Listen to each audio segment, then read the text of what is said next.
Hi, I'm with Drake Riggs once again, and once again we'll be breaking down this week's card between Korean Zombie versus Brian Ortega, which is a fantastic card. But first, we're going to recap last week's crazy event, which is probably one of the best I've ever watched. In terms of, obviously, I'm very new to the sport. Like I've been watching it religiously now for a year, so kind of missed a lot of craziness in the UFC. But this card was one of my favourites. Let's talk about the first of all the main event between Moraes and Sandhagen. This was not a fight I predicted would go the way it ended because I thought Moraes. Well, what I thought was Moraes was going to be the one, if he was going to win, was going to finish the early, because I feel like he's kind of like a McGregor in terms of he hurt you so much in those first 2 rounds, especially the first round.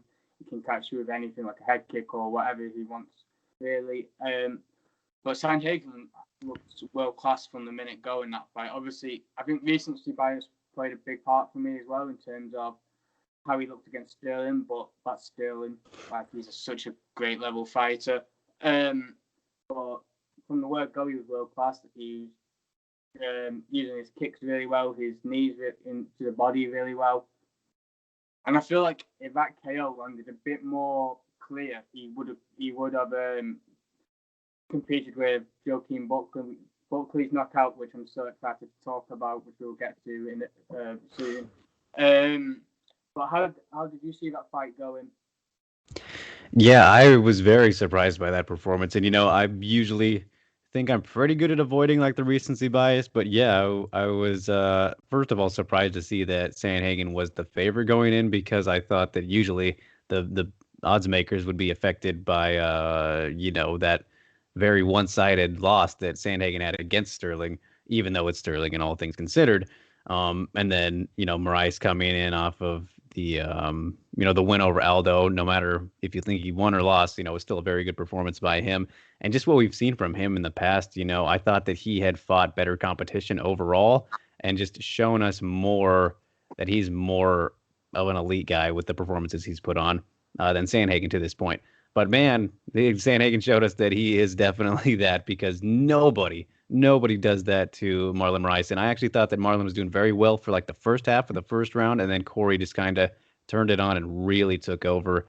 And man, yeah, being able to finish Marlon that way, seriously insane. That just shows you how good that Corey is. And I mean, his awareness and fight IQ throughout that whole fight, like towards the end when he's pointing at him like, his orbital's broke, bro. You got a broken orbital. Like, what? What is he saying here? And at first, I thought he was saying that his was broken. I was like, why would he do that though? But just, I don't know, the awareness. And yeah, it was a very, very good performance from Corey Sandhagen. And I think that shows you that this guy can definitely hang in there. And a rematch with Aljamain would probably be a little bit different. I mean, it didn't really show us that he's improved his grappling defense, obviously, because that's how he lost to Sterling. So I guess we'll have to wait and see for that. But it's hard not to be more excited to see him just going forward, no matter who it's against. And a Jan fight, that's very intriguing. Bantamweight is just so good, man. It like doesn't matter who goes against who. But yeah, Sandhagen, that was an amazing performance. I think that Marlon will probably just come back better from that, because he's never lost that way. So that's very good motivation to show that he's not done yet. And I don't think he is, because he's a very talented individual himself.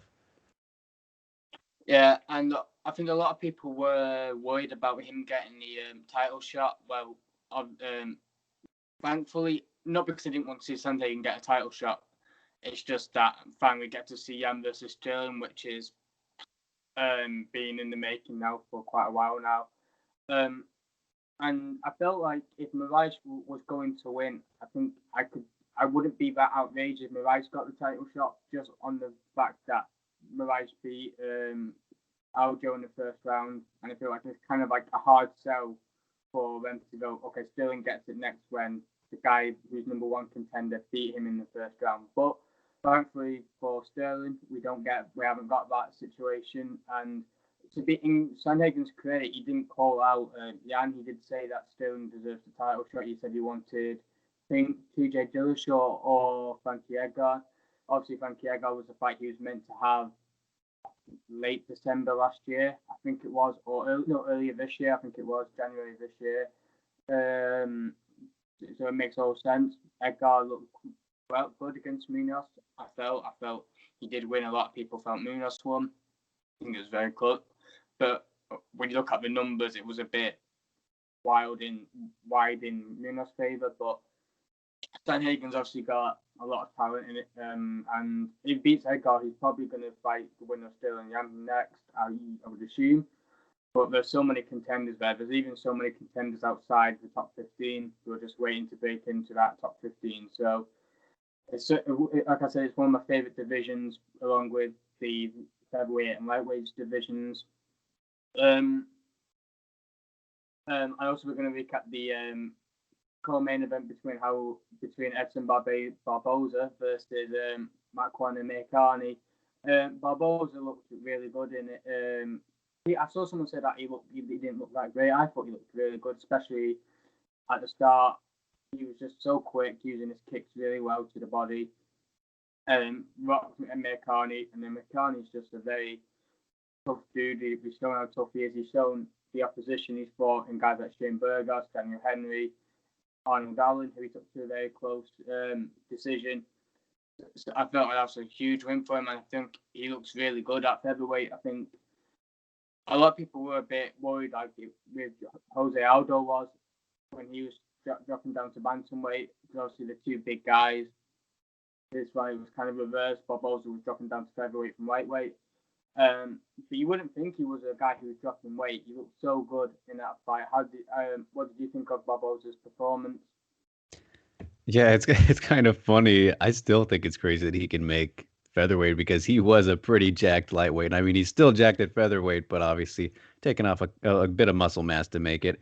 Yeah, I don't know how you can say that he didn't look good. I mean, honestly, I didn't think that the matchup was much of a threat to him in Makwan, as much as Makwan is a pretty solid wrestler and all that. He doesn't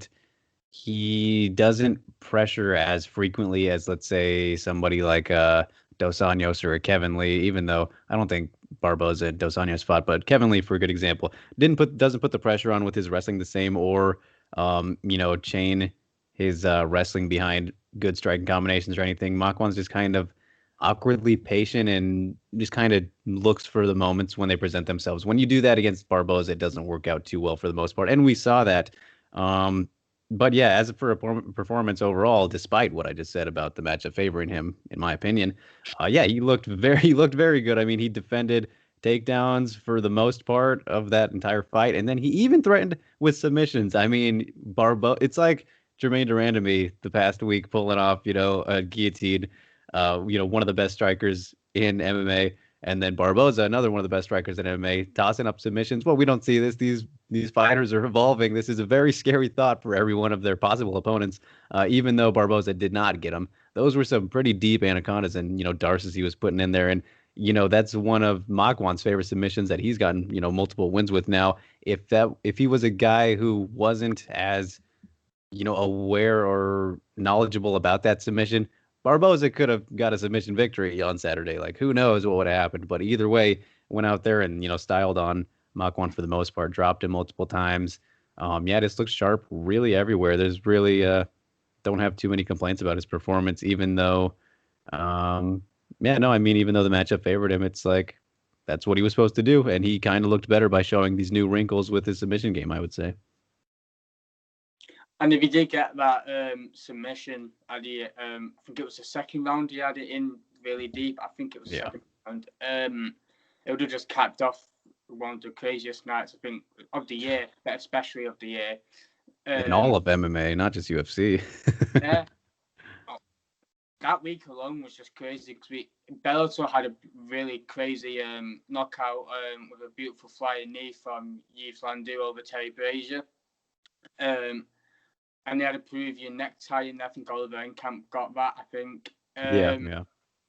But this is something I can't wait to talk about. And obviously, I was just like, because I'm watching this at like midnight in the UK time. I'm a bit tired, and I'm like, all right, okay.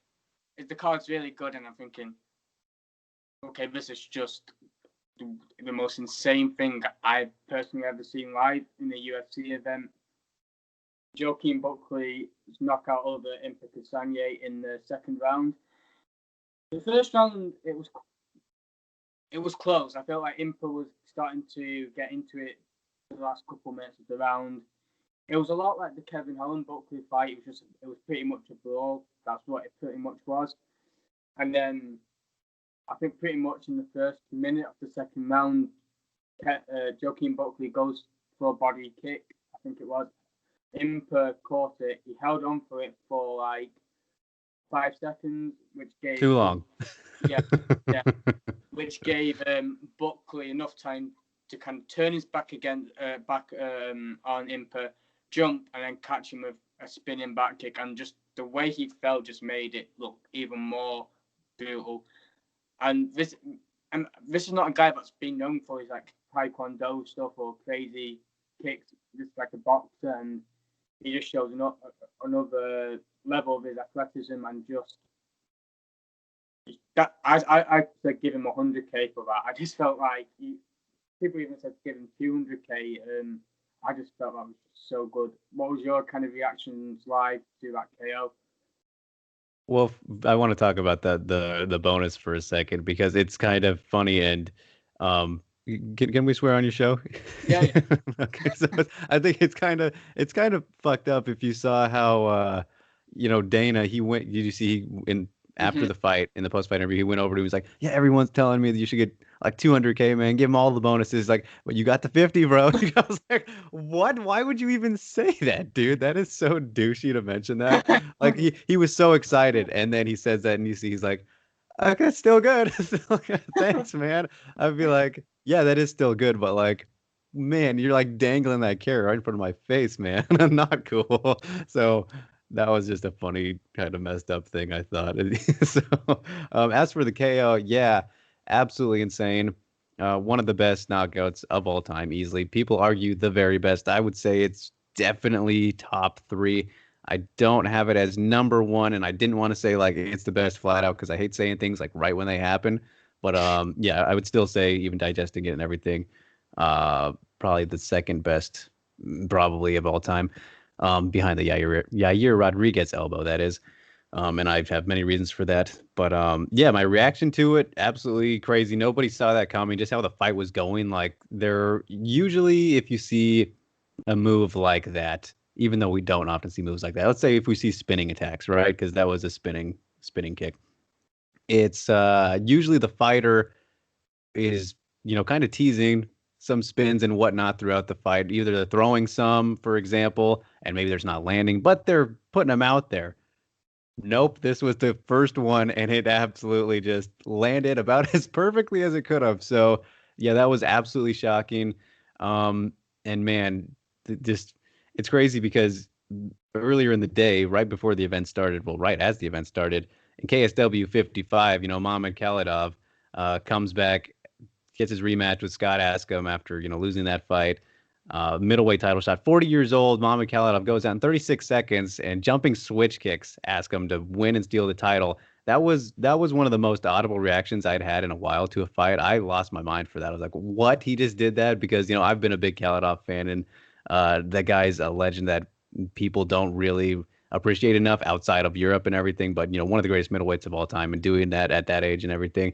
I lost mine for that. And I was like, man, he's got knockout of the year locked up, dude. Crazy. What an achievement. This whole moment. And then Buckley's like, oh, my beer, dude. Oh, my beer. Watch this shit.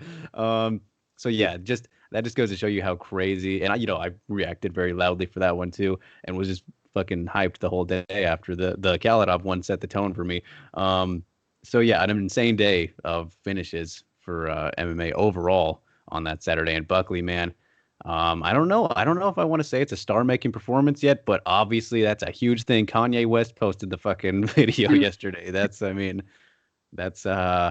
about as A-list as it can get in terms of, I don't know, shares. So yeah, big win for Buckley. And we're talking about the bonus. I wouldn't be surprised if he did get something extra more, like after the 50k. I really wouldn't be surprised. I think he hopefully.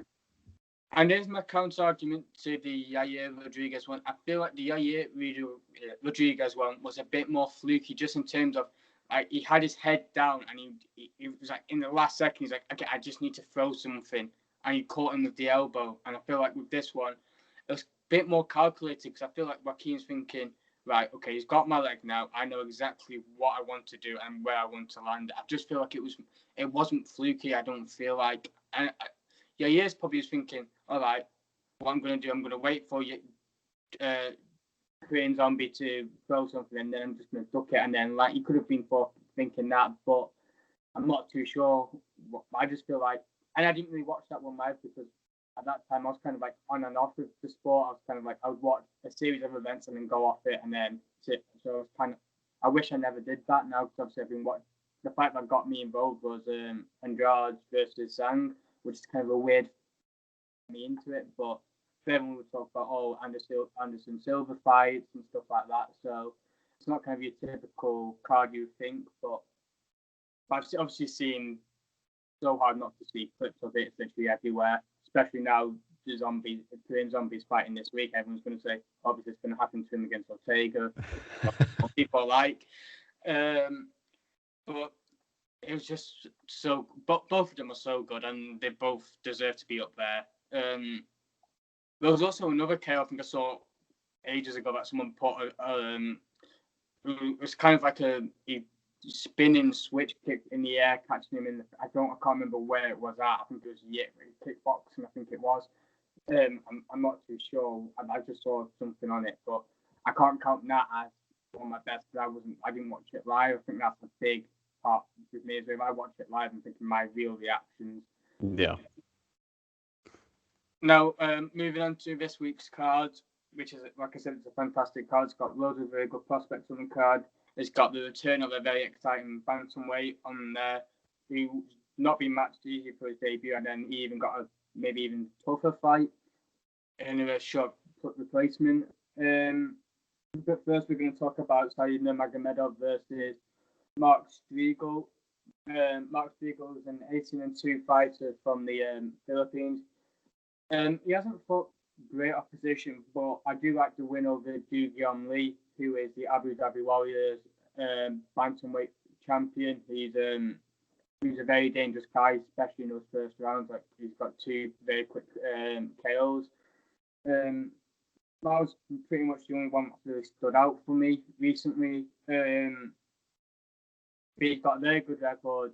He's up there in age. I think he's 32, which is for the higher weight divisions, like the welterweight, middleweight, it's a good age. But I think for the bantamweight, you rely on your reflexes and your speed, and I'm not sure whether at that kind of age he will be able to carry that against a guy who's very good inside Nurmagomedov. Probably a top 25 guy. He's coming off a loss to Rayon Barcelos, but he's kind of like the mystery man of the division. No one wants to fight him, really. Yeah.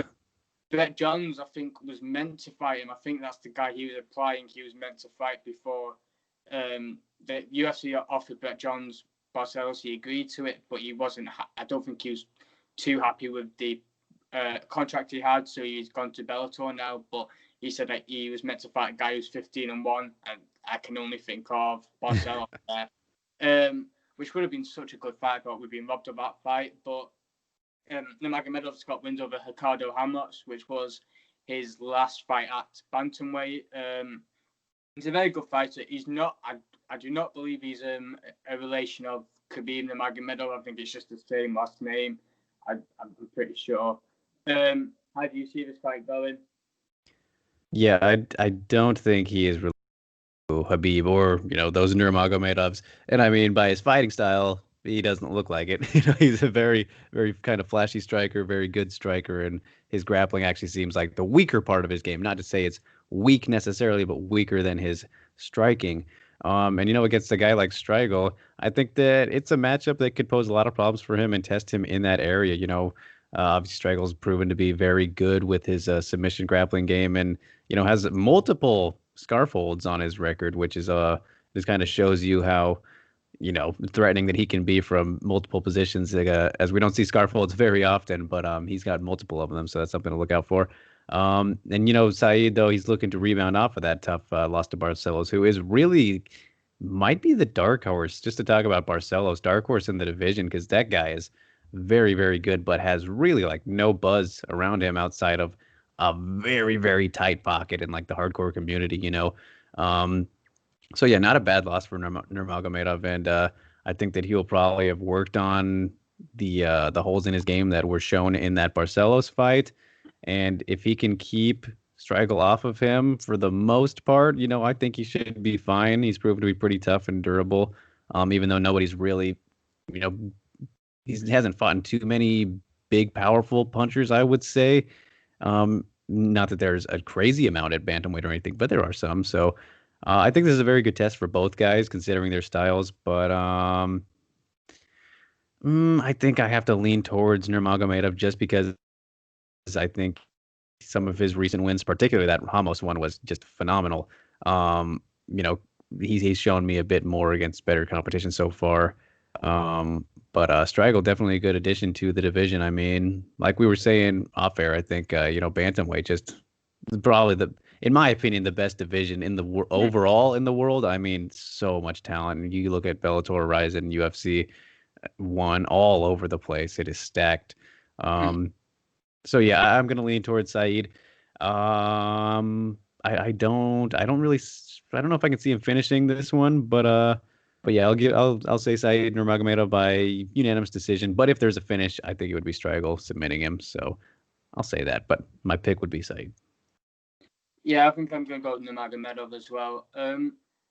Just Strigel's losses don't really... Well, he's lost to someone who I've interviewed last week in Reece McLaren, which is obviously a very good fighter. He's coming off a fantastic win last week.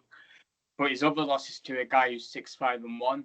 So he's not beating the best guys, and he's lost to Reece McLaren, which is good, but he's also lost to someone who really shouldn't be losing at. And he was being like 15-1 at the time or something, losing to a guy who's 6-5-1 is not great. So I'm going with Nurmagomedov here. I think he's fought much better opponents in Barcelos and Ramos. I think those fighters will give him confidence to get a win. I think he'll stop him. I think he'll stop him in the first round. I think he's very explosive. The next fight, which I'm not really too keen on, is Gachimurad and Tigurov versus Maxime Grisham. Maxime Grisham, that's a guy who had so much promise from the PFL. He's got a lot of buzz from that promotion. He's on a nice run with the PFL. He fought at heavyweight, which granted is not his division. He is a light heavyweight against Martin Tabora, which is not an easy fight to have on your debut. So I think he will get the win. I think Antigulov is not he's coming off a tough loss to Paul Craig. He's 20-7. Not the most consistent of records, and I think he's on a bad losing streak at the moment as well. So I think I'm going to go with Grisham. I think even though he's the older fighter, I just feel like this is in his natural division, and I feel like he's going to live up to his promise, especially in this fight. Anyway, I feel. Yeah, man, it's crazy here looking at Antigulov's record, because when he kind of came in, he looked like, you know, he had some potential to really, you know, he didn't really face anybody too crazy, but he looked like he had potential to be somewhat of a contender at light heavyweight.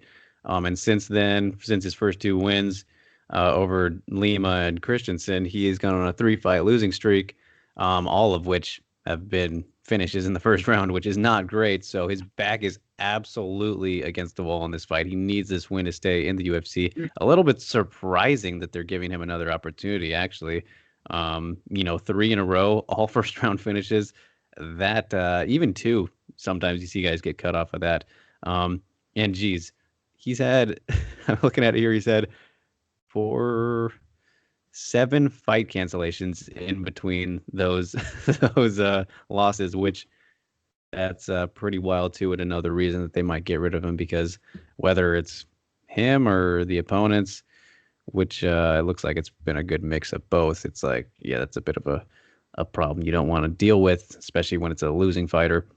So in these situations where the fighter does have their back against the wall like this and it's a must-win situation, I usually, depending on how they've looked, I like to believe in them a little bit that they will rise to this occasion. But I don't know. It's kind of tough in this one because of how he has lost these last three fights. I mean, taking a lot of damage, getting submitted by Paul Craig. And actually, I think that I think if I remember correctly, he was winning a bit. And this was kind of like the classic Paul Craig triangle, throw it out after he's been losing a little bit. But yeah, Grisham, back at his probably optimal weight class. And, the guy's record is really crazy too. When you look at the streaks that he's gone on in between like his losses and everything. And of course, the Tybura fight was not amazing. But Tybura kind of has that effect on some people, especially people he's supposed to beat. He doesn't always go and put in the crazy performances. So I think that was just kind of the Tybura effect in that one, even though it was also at heavyweight. So yeah, I expect Grisham to look better in this one. And yeah, I just think the punishment that Antigulov has taken in these last three is probably going to be as much as he needs to rebound here. I don't know if he'll have him against a guy like Grisham, who is going to be back at his best weight class. So, yeah, I'm going to take Grisham by another first round finish. Sorry, Antigulov. I don't know. He just it's not been good for him lately. So I'll say first round TKO for Grisham. And normally it is the case of if someone's fighting for their career in the UFC, they normally come out and get a win. But I thought that with Kadisi Bagimov on the Adesanya card, I'm like, okay, he's not looked good recently, but I feel like he can somehow get back to the hype he was. Gotten to 8-0 at the time, and he's just like, his heart wasn't there, I felt. And I feel like with Antigulov, if you losing straight 3 KOs in the first round, I kind of question where your heart's at. I'm not saying he's not got a heart, but I feel like it's going to be very demoralising for him. And he's fighting against a guy who's got so much hype around him. People are still high on him, and they feel like this is a guy who's fighting in his debut in light heavyweight division. And they kind of have a rivalry between Dagestan and Chechnya. I think that's where Grisham trains out of. I think he trains out the Akhmat gym over in Grozny, I think. So it's kind of like a little rivalry there. That might be motivation, but I'm going with Grisham in the first round as well. Next up, we have Faris Sayam versus Jamie Mullarkey. Both guys are 0-1 in the UFC. Jamie Mullarkey had a better outing, or his fight was a lot more fun than Sayam versus Don Madge was. He lost to Brad Riddell, that's Brad Riddell. He's a top 25 guy, really good kickboxer, Muay Thai fighter, and a guy who's got very good takedown defense as well. So there's no shame in losing to a guy like Brad Riddell, and he made it a war as well. He made it it was a competitive fight. I was going to say it wasn't competitive, but it was. It was a very fun competitive fight. But clear who won. Yeah. Compared to Faris Sayam, who the majority of the fight was just his back to the cage while Don Madge was trying to take him down.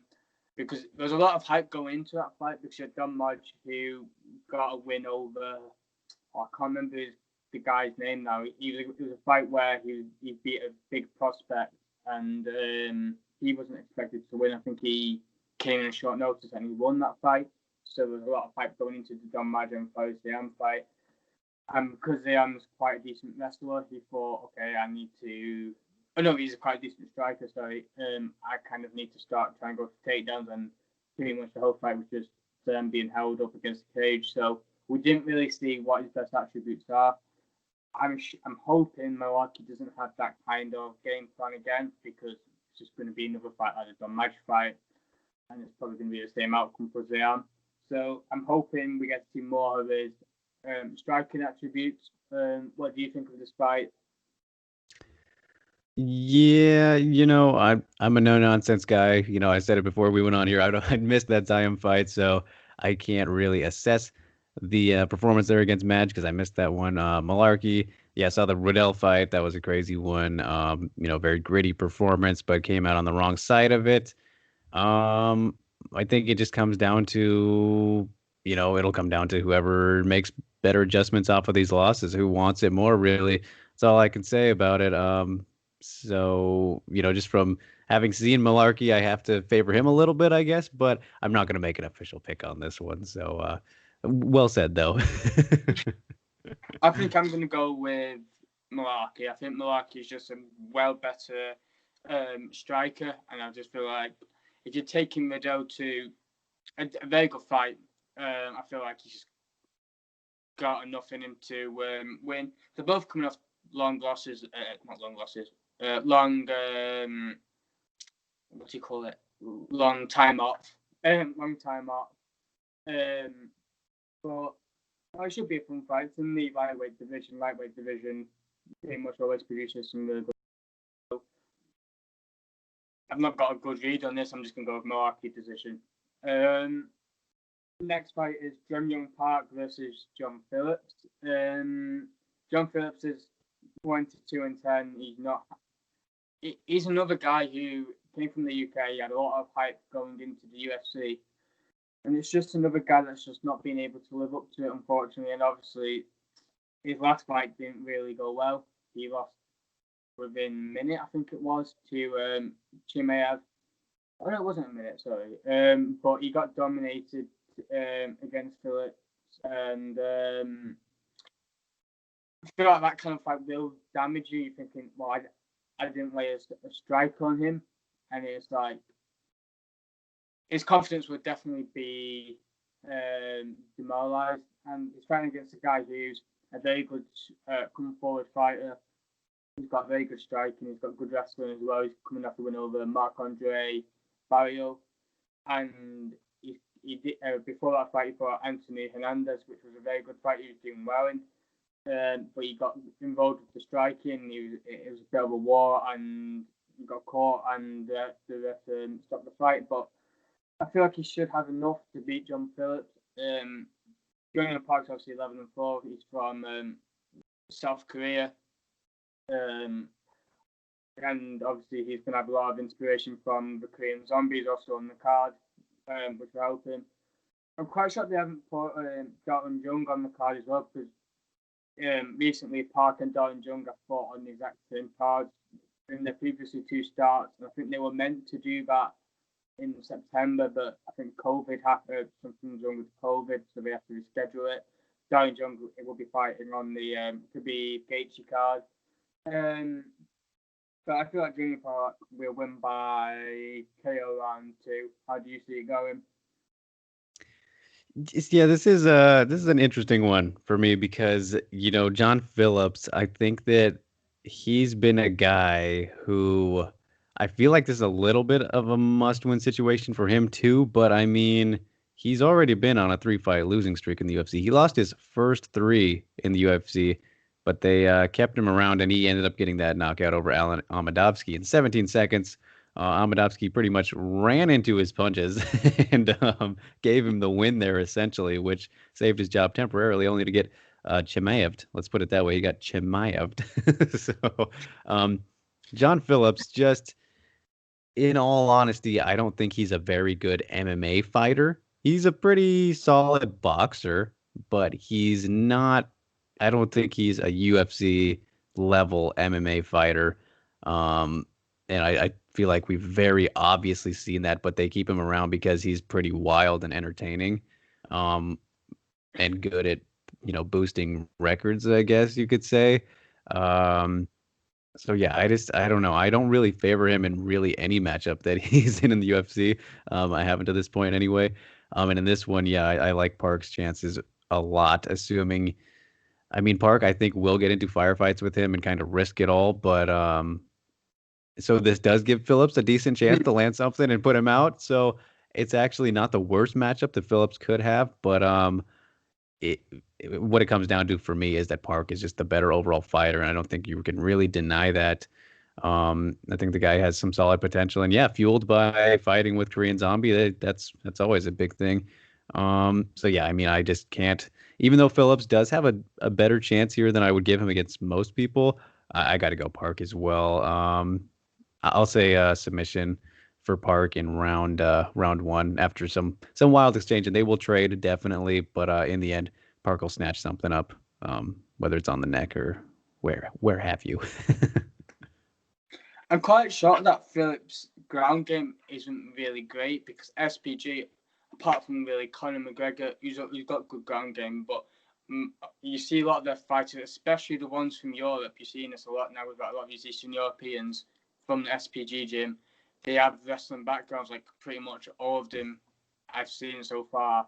I've got really solid wrestling backgrounds, so I'm quite shocked that Phillips isn't really that strong in that area, especially when you train guys with John Kavanagh as your head coach, and maybe it's just kind of like watch Conor striking and feel like, oh, I'm falling in love with that kind of area. But I feel like if it is going to be like a fist fight, I think John Phillips has got every chance in the world of winning because he's a very, very powerful dude, a guy.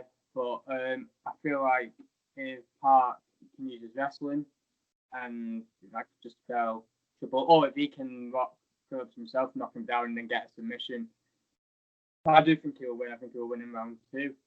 The next fight is Julian Robertson versus Poliana Botelho. Botelho was someone I was very high on when she beat Sayori Kondo. I thought that the body shot she did to stop Kondo was really good. I think that might have been Kondo's last fight. No, I think she had one more fight after that, and then she moved to pro wrestling. She's now gone to professional wrestling. Went back, I think. I think she wrestled before. I think. Not 100%, but I think, yeah. She's 8-2 now. I think she's someone that's not really followed upon that win. I think she's a good fighter. I think she's going to be very tough for Julian Robertson, but I feel like Julian Robertson has got the bigger names on kind of like, and she upset one of the biggest Golden Girls kind of they were trying to push at the time in Macy Barber. I think it was Macy Barber, wasn't it? Yeah.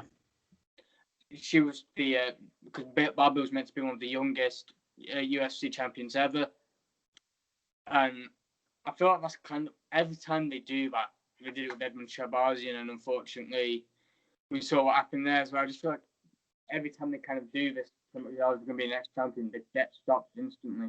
Not stopped though, they'll lose instantly. So it's like, and it's a bit like when Ronda Rousey, like everyone who called out Floyd Mayweather that year or got stopped, like Conor McGregor got stopped, and then Ronda Rousey, well, not that year, but Ronda Rousey was saying, oh, she could beat Floyd, and then she lost her fight instantly after she said that. So I feel like these kind of goals is the next world champion.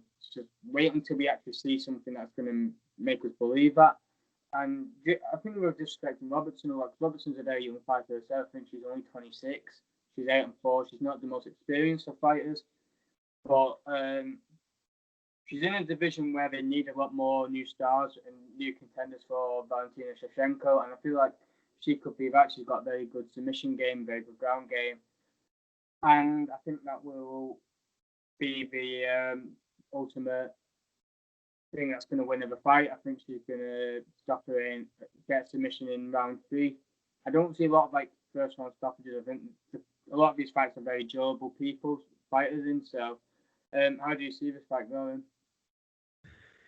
Yeah, Botelho, it's the case with her, I think, is, she was a very good prospect, and I think she still is a pretty solid prospect, that they kind of, in her case, they tried to rush a little bit too soon. Even though you look back on it, and when she fought Cynthia Calvillo was ahead of her on the totem pole, but they were still pretty similar prospect range. So in hindsight, it was too soon for sure, seeing how good Calvillo's gone on to be since then. But at the time, it was like, it was all right. It was all right. But then we saw Botelho got, pretty outmatched and didn't have really any success in that fight, but has since come back and, beat Lauren Mueller in the flyweight division now. So, I mean, solid win there. But yeah, Jillian Robertson has just been continually improving, despite some of the setbacks, the Macy Barber one and whatnot. But, just racking up submissions in like all of her wins.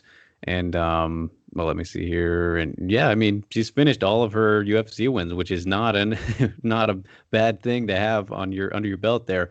Um, so yeah, I mean, and she's just fought, I think, the better, better competition so far, obviously. And they both have fought and lost to Calvillo, actually. Robertson much earlier in her career, though. So yeah, we've just seen that Jillian's really been on kind of a good roll here. Fought 3 times last year, only able to get in one so far this year, but against a very experienced Courtney Casey, even though that was Courtney at her new home of flyweight and everything, still that was a very dominant win. I did not expect it to be so one-sided. Um, so yeah, man, I just think Jillian, she, in terms of the striking, I think that there's more power in finishing ability in Botello's strikes, but Jillian's improving in the striking as well, but it's just I don't think she'll be able to 100% match Botello in that area, but in the grappling, she's proven to be a beast. And she might have gotten promoted to black belt like last week or something. Like that's really impressive for a 25-year-old too. Um, Either way, she's definitely very good with her BJJ, and was even competing in Submission Underground a couple weeks back. Took on Amanda Lowen, who, if anyone knows who Amanda Lowen is, nobody is beating that that woman who's coming from MMA unless it's like somebody who also has a very good BJJ background. So just props to Robertson for even taking that matchup. That was always going to be an uphill battle to win that one, nearly impossible there, but went out there and got the rub potentially.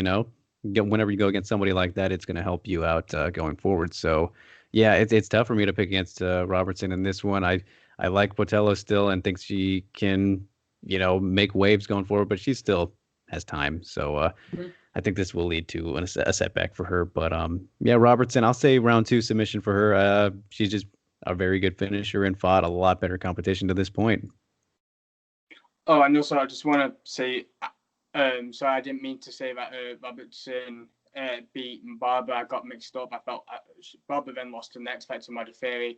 I got confused. I actually do remember how that fight went as well. Barber looked great in that fight. I just forgot. Yeah, I got mixed up on that too.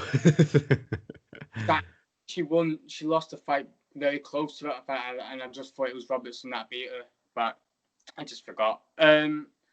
Next is obviously a fight where a lot of the European and a lot of the very, very hardcore fans will be very excited for, in Gamrot versus Kurtulidze.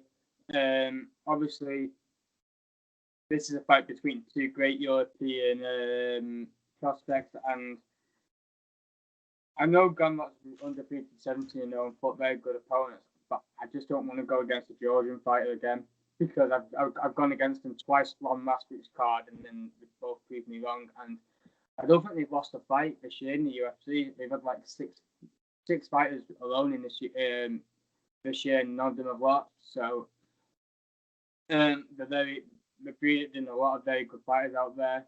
And it's probably going to be one of the key markets where they want to return to in Europe when they come back, when everything gets better. He's 11-2. Kurtulidze. He fought at Brave. He has wins over Felipe Silva, who's a former UFC veteran. He's got a base in Muay Thai and kickboxing, and also wrestling, where a lot of these Georgian fighters do have bases in wrestling. But I didn't realize he was also a very accomplished striker, because he's obviously been in kickboxing and Muay Thai, which is a very hard sport to get into. And especially at Muay Thai, obviously you got these elbows and crazy stuff. Next, his opponent is Mateusz Gamrot, who is 17-0 from Poland. He's probably from the biggest promotion in Europe. I'd say maybe after, it's between ACA and KSW. I think KSW might be a bit bigger, which is a primarily Polish MMA regional promotion, but they've also gone to Croatia, UK. They have gone outside of Poland. He's fought also very good opposition. This is a very high level fight between two great prospects. And obviously, we were saying off there, this is probably a fight that should be on the main card, but it's very hard to substitute one of those main card fights anyway. So, and I feel like this being pressing the prelim is very good for both of them because you might have someone who just might have got him from work put on ESPN Plus and wanted to tune into the last two fights of the prelims, and I think that it's a great way to start off the night. How do you see this fight going? So yeah, man. I mean, this is one of those cases where I think that Gamrot for me is one of those guys who I don't know if I could pick against him against anybody that is like outside the top 20. Like I think he's got that much potential. He has been just a dominator, a goddamn mauler in KSW. And I mean, 17-0 record proves it, but just you go and watch his fights and this guy is legit. Like could be a champion someday. I don't want to get that far ahead, but he's got that kind of potential. And you know, this is his debut here, and we'll see if I think for a lot of fighters making their UFC debuts right now, this is a very good situation in terms of relieving pressure because of the lack of crowds and that big arena fight feel. Sure, Fight Island is probably still feels like a pretty big thing because of it being Fight Island and all, but in terms of comfort and not getting those UFC jitters, I think the fighters are in a lot better spot here. And I mean, first of all, he's from KSW, which if people don't know where KSW and what KSW is all about, they put on some massive shows. Like they've put on some of the biggest events attendance-wise in MMA history. I think that the Coliseum show was actually top 3 in attendance-wise, if I'm remembering correctly. But it was very large. I want to say 54,000 or something. It was a big one. I don't have the exact numbers there, but if you're coming from KSW and as a champion, you've been exposed to some high pressure cooker situations in terms of the eyeballs on you. So I think that he would be well prepared for that, even if this was under normal circumstances. This guy is just proven to be the total package in my opinion, and we will see if he can prove that here against an opponent who is a late replacement. Actually, he was supposed to take on Mustafayev in his debut, which was an awesome matchup actually. So, maybe the chances go up for Guram here because of he's catching Gamrot without a prepared fight camp for him specifically. That always makes things interesting as we've seen in the past, but I don't know. I just think Gamrot's too good to get a little sloppy or lazy, and with this fight, particularly his UFC debut, where he's going out to really show people that he's coming and to not play it around. So, yeah, for me, I think Gamrot will get the job done. How he does it, I'll take him by late stoppage. I think TKO, ground and pound, round 3. And also with Gamrot, he's already fought twice in the space of 2 months. He fought in July and then he fought in August. Yeah. But I think that was a crowd. I think in Poland now they've got crowd back. I think maybe the July show might have been behind closed doors and with no fans. And I think the August show might have been with crowds, because I know that KSW have done shows again with crowd, and I know another promotion in Poland have got their fans back, or limited fans back. So, but they had crowds on Saturday for the recent event, so it wasn't too big, but yeah, there were people there. So he's kind of fought under this environment before. Guram hasn't fought since the win over Felipe Silva, which was in November of last year. I think I'm going to go Gamrot. I know I said that I don't want to go against a Georgian fighter. I just feel like he's and obviously there's someone on Twitter who is very he really likes, who's from Georgia, very passionate about these fighters, and obviously I don't want to go against him because he's always right with these stuff. But I feel like Gamrot, I can't say they've fought better opposition, because I feel like they've fought both very good opposition, and Guram, I've had last fights, he's only 11-2 compared to 17-0, so it's kind of hard to say, he's fought better opposition. You'd expect Gamrot to fight better opposition. He's fought guys like Norman Park, who was a UFC veteran. I think the first fight was very controversial, I think it was. I can't remember if it was that fight or another Norman Park fight. I'm pretty sure it was Gamrot fight in the first fight where Park thought he got robbed or something. I think something weird happened in that fight. I think There was the no contest because No. of the eye injury. Yeah. And I think Park was doing well in that fight. I think it was a really good fight as well. So, but this was years ago, and then they had a rematch. Gamrot won it. I think I'm just going to go Gamrot by decision. Next fight. This is a fantastic fight. Great start to the main card between Thomas Almeida versus Jonathan Martinez. Thomas Almeida is coming off a long way off.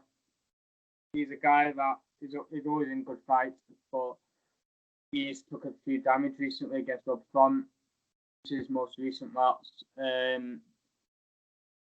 But I think this time off might have done him some good. Obviously, kind of like recover his chin a lot.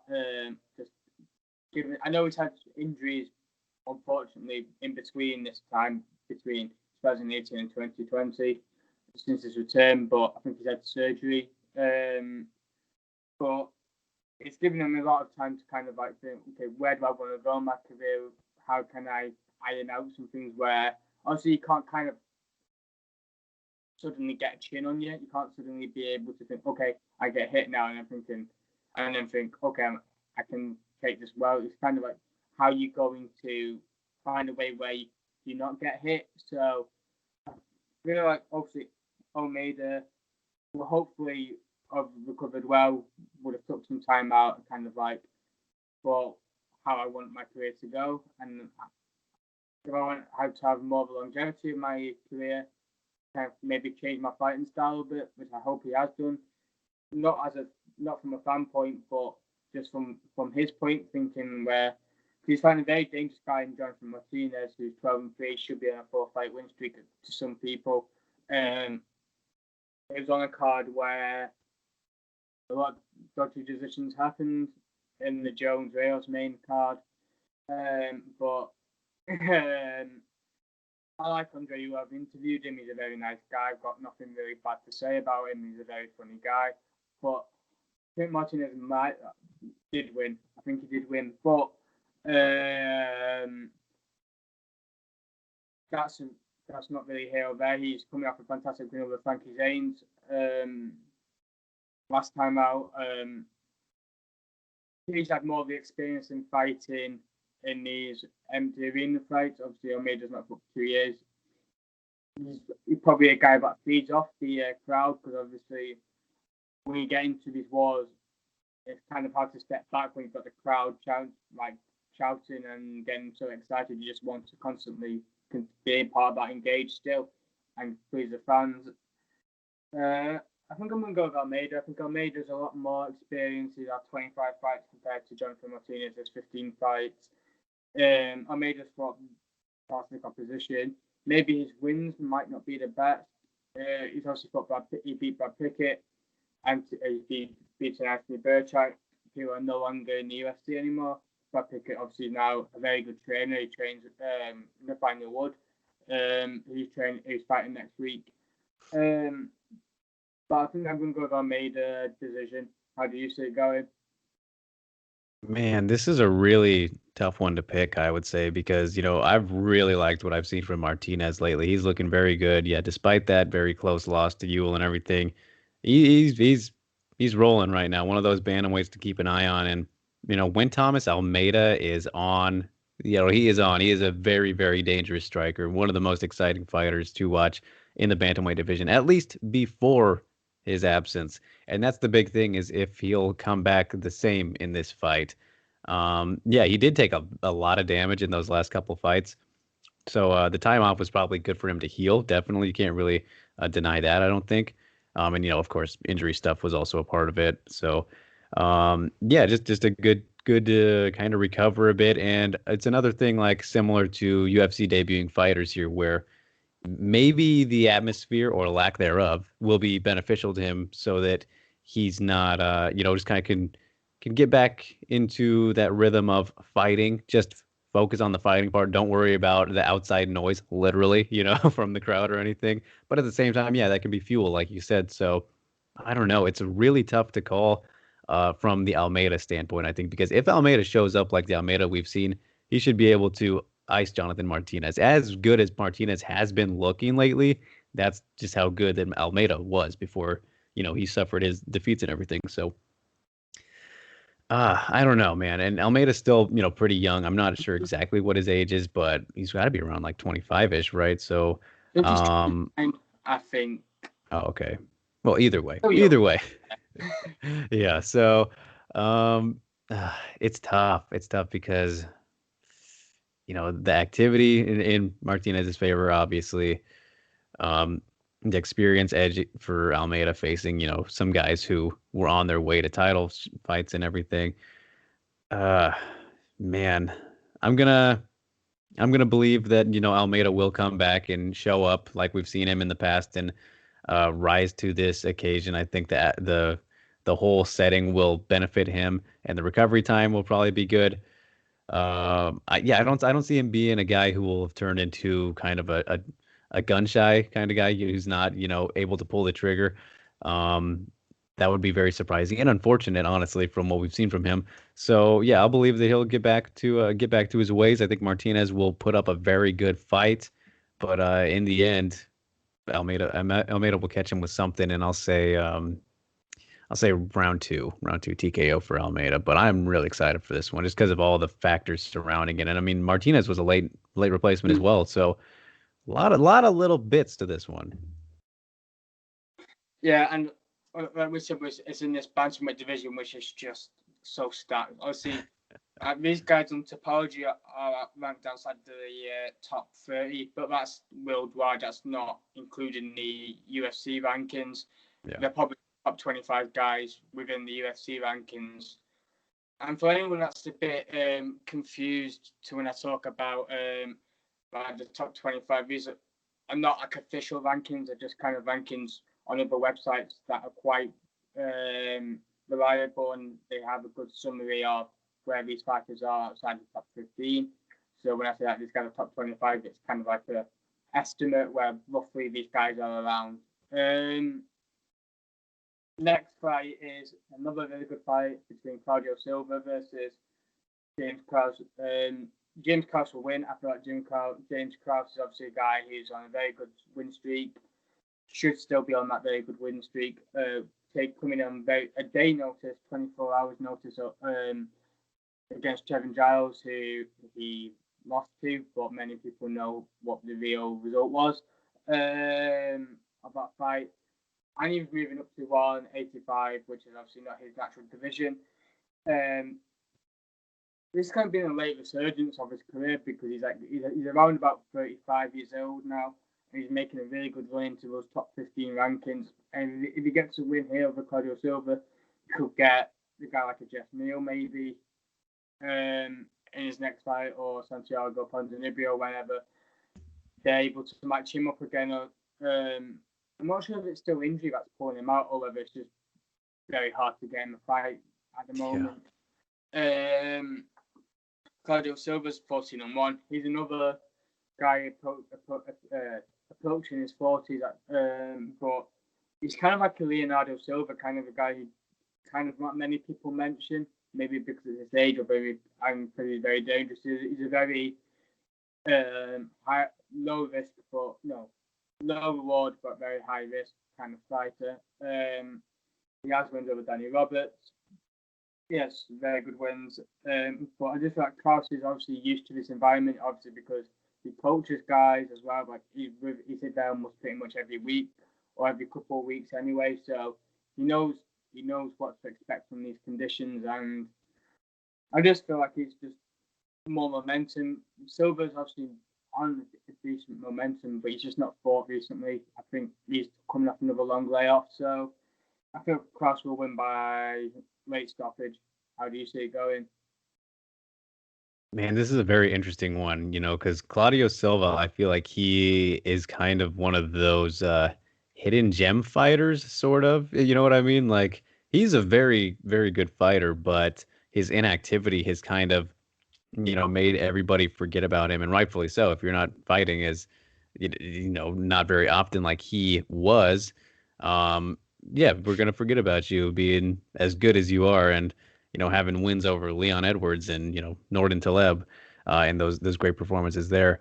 But yeah, 2 fights last year and both submissions. I mean, the guy is dangerous. He's very dangerous and well-rounded. Obviously, I think his submission game is probably his best area there, but yeah, the guy's no joke. But James Krause is no joke either. His welterweight run recently has been very impressive. Looked very sharp. And I mean, yeah, going back down to welterweight this time after getting, robbed against Trevin Giles at middleweight, on a day's notice. The fact that he was even able to make that as competitive as it was, and should have got the win. That's very impressive as well. So yeah, going back down to welterweight now with a little bit more prep time for this fight than the last one. I think that'll be very good for him. But yeah, it's a tough one. I think that he'll be the sharper striker, of course. He just puts his combinations together very well. His timing has improved tremendously as time has gone on. Yeah, his biggest I think he'll need to keep it off of the ground just to avoid any threats of potential submissions. Like he's very comfortable on the ground as well, as we've seen, but just to be safe, let's just not play around right there. And we've seen him knock out submission artists in the past. Of course, the Warley Alves one is probably the biggest one to note there. But yeah, James, I think he just has all the experience in his favor in this case, and just been more active and around the sport, obviously a lot more than Claudio Silva has in recent years. And yeah, he's just he thrives in these kind of moments because this was not a full camp for him once again. So yeah, it just when you look at the track records and how everything lines up, kind of hard to go against James Krause. But Claudio Silva obviously is, like I said, he's that guy you really don't think about pulling things off. But then there he is. He's back. Oh, he was, remember him? He's winning. He's won 14 fights in a row. He lost his first fight. He's won everything since. So it's a dangerous fight for Krause. But yeah, I like him in more areas than I don't like him. So let's put it that way. I think James will get the yeah, I like a late stoppage as well. I can see him finding the TKO late. So yeah, round 3 TKO for James. I like that. And also, again, he's taking this fight on short notice. Just the original fight was meant to be Muslim Salahoff, which would have been a very good fight himself.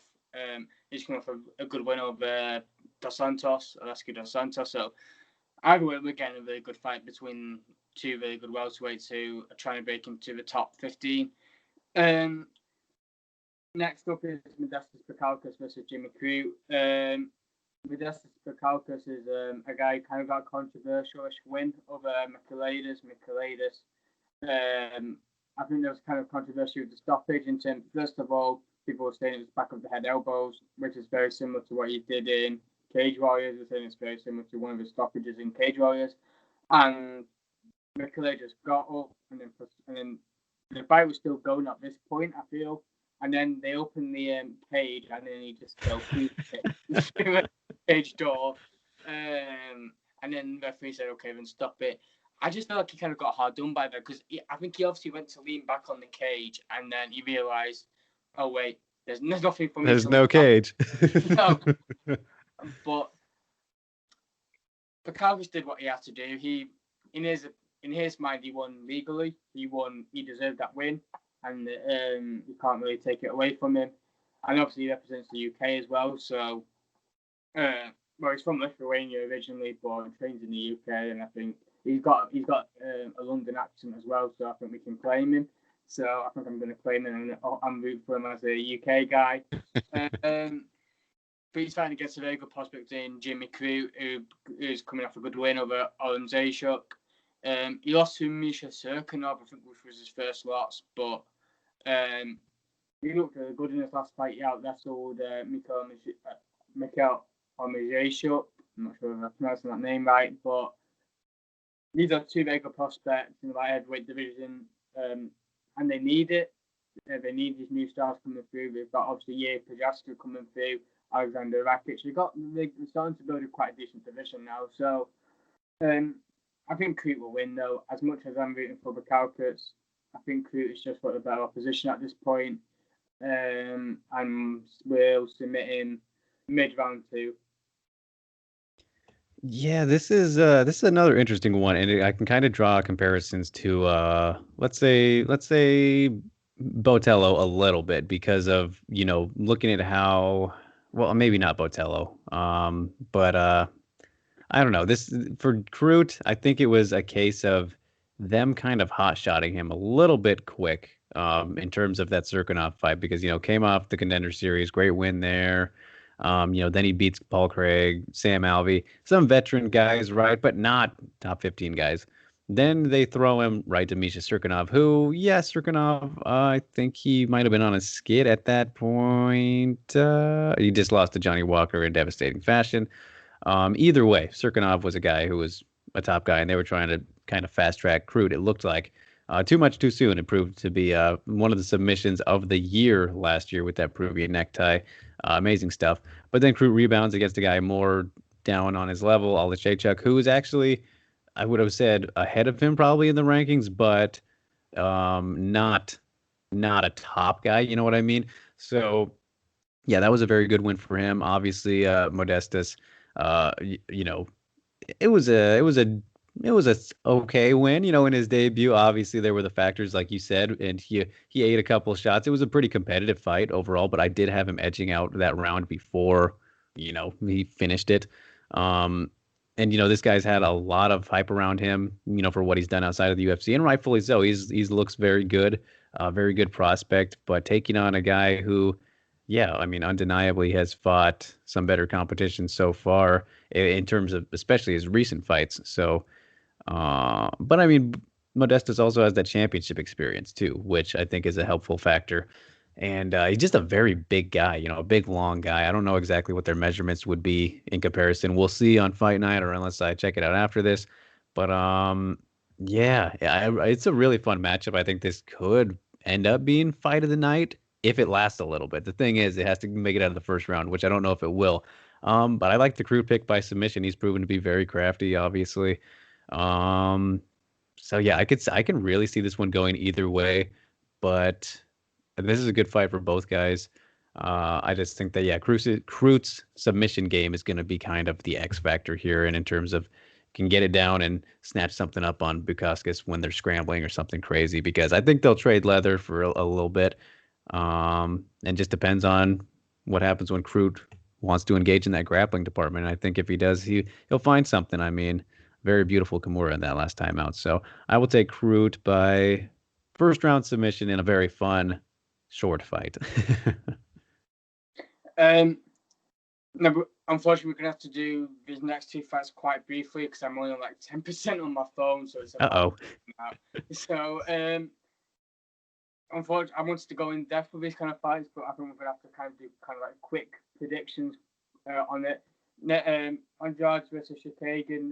Joshua Andrade moving up division to 125 in the flyweight division. Chookagian's obviously the number 2 contender, coming off a loss to Shevchenko and then beating Anatolia and Shevchenko's sister. And Andrade is coming off a very close loss to Rose Namajunas. I think Andrade will win. I think she's her experience will be vital here, and I think the level of competition she's fought, because the strawweight division is just so good.